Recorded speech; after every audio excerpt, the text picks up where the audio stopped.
Mabilisang kakanin naman at madaling mahanap na ricados para hindi na hassle at para makakain na agad. Subukan nyo rin to sure akong approve rin to sa panlasa nyo. Simpleng kakanin lang to, giniling na malagkit na bigas, asukar, gata, langka, roasted sesame seeds, tubig, at more tubig pang ligo. Charot lang.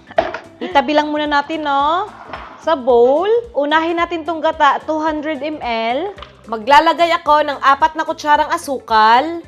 Haluin muna ng mabuti. Yan, ito na halong-halo na. Itabi ko lang muna. Kawali for Masflex. Maglalagay ako ng tubig. Takpan at hayaan muna natin kumulo.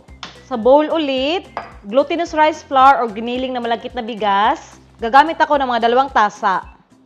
Yan. Grabe din, makaubo. 1 tasang tubig, unti-unti nating lagyan. Then, haluin. Yan, basta dahan-dahan lang lagyan ng tubig. Hanggang ganito na yung itsura, Yan. Sa malinis na kamay, kukuha tayo ng mga 1 kutsara. Dapat ganito guys, smooth, hindi magbiyak-biyak pag i-flat. I-flat ko lang, bahala ka na sa shape na gusto mo. Ganyan lang, Tapos, kumukulo naman na tong tubig. Tapos, ilunod na natin isa-isa. Yan, madali lang naman, Yan, pwede mo mas liitan para mas madami ang magawa. At ito na, nalagay ko na lahat. Madami na rin. Hayaan lang muna natin lumutang. At ito na, naglutangan na lahat, Itong gata na may asukal, kaya inuna ko to para hindi magdikit-dikit itong mga palitaw. Lagay natin. Yan. Yan na lahat. Tapos, haluin muna. Itong langka. Magkuha tayo. Yan, mga 6 na piraso. Tapos, gutay-gutayin natin yan. Ganyan lang, Okay na. Din dito na natin ilagay ang langka. At 1 kutsarang roasted sesame seeds.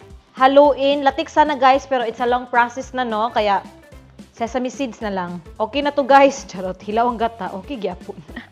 Nilinisan ko lang yung kawali. Since itong gata hilaw pa naman, lulutuin natin. Pakukuluin natin to sa mahinang apoy. Ganyan lang kahina, Sa mahinang apoy lang ha, takpan natin hanggang mag-simmer. At ito na kumukulo na, Haluin lang at lutuin pa natin to ng 1 minuto. Yan, bango guys, grabe. Ito na, pagkaraan ng 1 minuto, luto na to, patayin na ang apoy. Tapos hindi pwedeng hindi natin titikman, Ayan, kay dali at pwedeng-pwede na pang negosyo.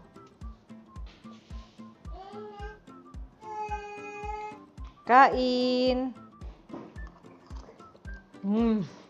Sobrang sarap, no? Sakto lang yung tamis, tapos ang sarap ng palitaw. Ito talaga yung mga gusto ko, guys, no? Mga sticky kakanin. Ang sarap.